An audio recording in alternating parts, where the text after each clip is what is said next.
Hello दोस्तों, आप सभी को जय मसीह की। आशा करते हैं कि आप लोग अच्छे होंगे। दोस्तों, आज के वीडियो में हम देखने वाले हैं रानी एस्तेर राजा के सामने जाकर अपने लोगों को कैसे बचाया। दोस्तों, अगर आप चैनल पर नए हैं तो चैनल को लाइक और सब्सक्राइब करें, बेल आइकन बटन को भी दबाएं। आइए हम वीडियो को देखते हैं। एस्तेर बहुत छोटी थी जब उस माता पिता की मौत हो गई थी। उसका चचेरा भाई ही ने पाल पोस कर बड़ा किया था, जिसका नाम मुर्दैक है। एस्तेर को अपनी बेटी के समान उसे घर में रखा था। दोस्तों, एस्तेर धीरे धीरे बड़ी होती गई और उसका चचेरा भाई मुर्दैक राजा शहर के महल में काम करता था। राजा का महल सूसन नामक एक शहर में था। एक दिन राजा की पत्नी ने उसकी बात नहीं मानी। इस पर राजा को बहुत गुस्सा आया और उसे छोड़ देने को सोच लिया। एस्तेर को अपनी पटरानी बना लिया। हामान राजा का मंत्री था। मुर्दैक ने हामान के आगे कभी नहीं झुका था। इस पर हामान को बहुत गुस्सा आता था। वह चाहता है कि हर कोई उसके सामने झुके, लेकिन एक आदमी है जो उसके सामने कभी नहीं झुकता था। वह मुर्दैक है।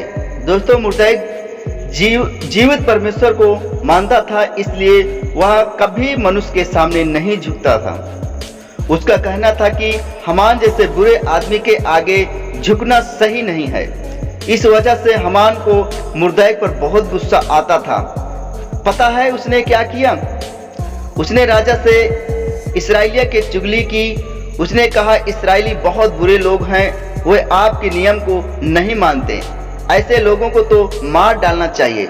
राजा शहर को नहीं मालूम था कि उसकी पत्नी एस्तेर भी इस्राएली है, इसलिए वह हामान की बातों में आ गया। उसने आज्ञा दी कि सभी इस्राएलियों को मौत के घाट उतार दिया जाए। जब मुर्दैक को इस बात की खबर मिली तो उसके दिन का चैन और रात की नींद उड़ गई। फौरन एस्तेर के पास संदेशा भेजा और कहा कि तू मन ही मन यह विचार न कर कि मैं ही राजभवन में रहने के कारण और सब यहूदियों में से बची रहूंगी, क्योंकि जो तू इस समय चुपचाप रहे तो और किसी न किसी उपाय से यहूदियों का छुटकारा और उद्धार हो जाएगा, परंतु तू अपने पिता के घराने समेत नाश होगी। फिर क्या जाने तुझे ऐसे ही कठिन समय के लिए राजपद मिल गया हो।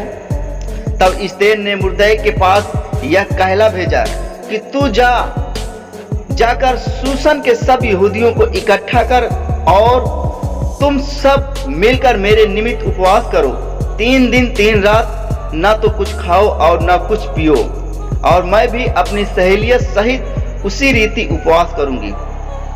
और ऐसे ही दशा में मैं नियम के विरोध राजा के पास भीतर जाऊंगी, और यदि नाश हो गई तो हो गई।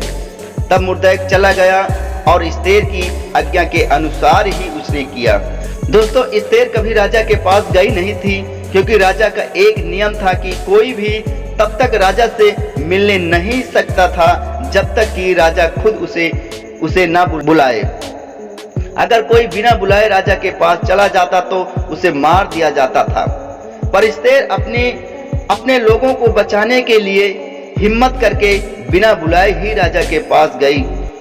उसे देखकर राजा ने अपनी सोने की छड़ी उसके सामने बढ़ाई, जिसका मतलब था कि उसे मारा नहीं जाएगा। फिर एस्तेर ने राजा और हामान को दावत पर बुलवाया। खाने के वक्त राजा ने एस्तेर से पूछा, कहो तुम क्या चाहती हो? एस्तेर ने कहा कि वह तभी बताएगी अगर राजा और हामान अगले दिन भी दावत में आएंगे। अगले दिन खाने के वक्त एस्तेर ने राजा से कहा, मेरी और मेरे लोगों की जान खतरे में है। हम मार डालने की साजिश रची गई है।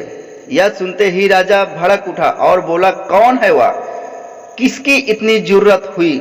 एस्तेर ने कहा, हमारा दुश्मन कोई और नहीं, दुष्ट हामान है।